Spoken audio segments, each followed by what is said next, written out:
ভাবুন তো একবার, আপনি আমি সবাই নিজেকে বলি বাঙালি, কিন্তু কখনো কি ভেবেছেন আমাদের এই বাঙালি নামটা এলো কোথা থেকে? আমাদের পূর্বপুরুষই বা কারা? আমাদের গায়ের রং এবং চেহারার এত ভিন্নতা কেন?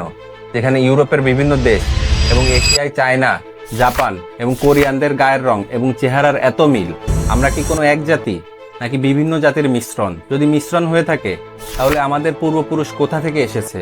আজকের ভিডিওতে আমরা ইতিহাসের এমন একটি টাইম ট্রাভেলে যাব যেখানে দেখবো আমরা কিভাবে আফ্রিকা, মধ্য এশিয়া এবং সুদূর ইউরোপের রক্ত এসে মিশেছে আমাদের ধমনীতে।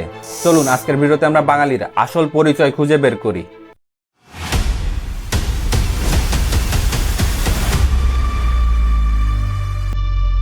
বন্ধুরা, আপনি কি জানেন বাঙালির সব থেকে বড় স্পেশালিটি কি? সেটা হলো আমাদের ভ্যারাইটি।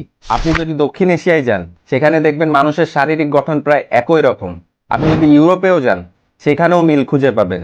কিন্তু বাঙালির দিকে তাকান, কেউ ফর্সা, কেউ শ্যামলা, কেউ কালো, কারণ নাক লম্বা। এর কারণ হলো আমরা কোনো পিওর এক জাতের মানুষ নই। ইতিহাসবিদরা আমাদেরকে বলেন সংকর জাতি, ইংরেজিতে হাইব্রিড রেস। কিন্তু কেন? এর পেছনের গল্পটা জানতে আমাদেরকে হাজার বছর আগে যেতে হবে।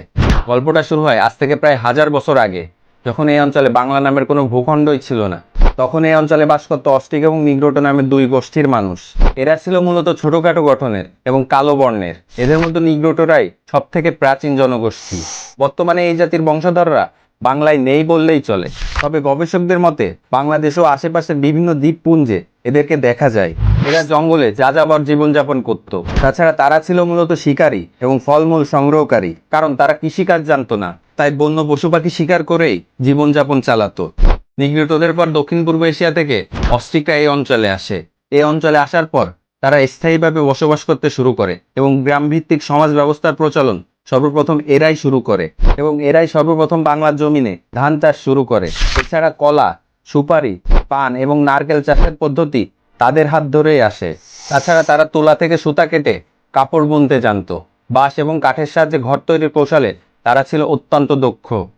বর্তমানে আমাদের ডিএনএর 50 থেকে 60% এই অস্ট্রিক জনগোষ্ঠীর ডিএনএ থেকে এসেছে। ধারণা করা হয় অস্ট্রিকদের কিছু পরে, আজ থেকে প্রায় 3000 থেকে 3500 বছর আগে, মঙ্গোলীয়দের আগমন ঘটে এই বাংলায়। এদের আদি নিবাস ছিল বর্তমান চীনের তিব্বত এবং মঙ্গোলিয়া অঞ্চলে।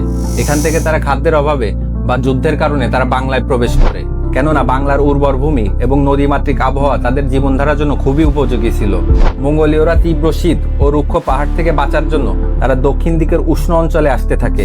সময়ের সাথে সাথে জনসংখ্যা বেড়ে যাওয়ায় তারা নতুন নতুন বসতির সন্ধানে দলে দলে বিভক্ত হয়ে এই অঞ্চলে প্রবেশ করে এবং গবেষণা অনুযায়ী বাঙালিদের ডিএনএতে এই মঙ্গোলীয়দের উপাদানের হার প্রায় 10 থেকে 15%। বর্তমানে সিলেট, চট্টগ্রাম এবং উত্তরবঙ্গের মানুষের ডিএনএতে এই মঙ্গোলীয়দের উপাদান সব থেকে বেশি এবং পশ্চিমবঙ্গ ও দক্ষিণবঙ্গে এর হার তুলনামূলক খুবই কম। এরপর খ্রিস্টপূর্ব 4-5 শতকের দিকে বাংলায় আগমন ঘটে আর্যদের।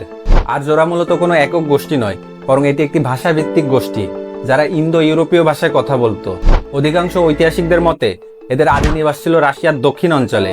আবার কেউ কেউ মনে করেন উত্তর ইউরোপ বা জার্মানি অঞ্চল থেকে এসেছে। এখান থেকেই তারা বিভিন্ন দলে বিভক্ত হয়ে একদল ইউরোপে যায় এবং অন্য একটি দল ইরান হয়ে সোজা ভারতে প্রবেশ করে। আর্যরা বাংলার আদিম অধিবাসীদের চেয়ে শারীরিকভাবে বেশ আলাদা ছিল। তারা ছিল দীর্ঘদেহী এবং লম্বা গঠনের। তাদের গায়ের রং ছিল ফর্সা, তাদের নাক ছিল সরু এবং লম্বা। এই শারীরিক গঠনই পরে বাঙালির উঁচু বর্ণের বা ফর্সা মানুষের ডিএনএতে যুক্ত হয়েছে। এরপর যখন ইসলাম ধর্মের প্রসার ঘটে, তখন অষ্টম ও নবম শতকের দিকে ইসলাম প্রচার ও ব্যবসা বাণিজ্যের জন্য সমুদ্র পথে বাংলায় প্রবেশ ঘটে আরবদের। আরবরা সমুদ্র পথে চট্টগ্রাম ও নোয়াখালী উপকূলে আসত। সে সময় তাদের জাহাজগুলো আরব সাগর ও বঙ্গোপসাগর হয়ে মালয়েশিয়া ও চীনের দিকে যেত।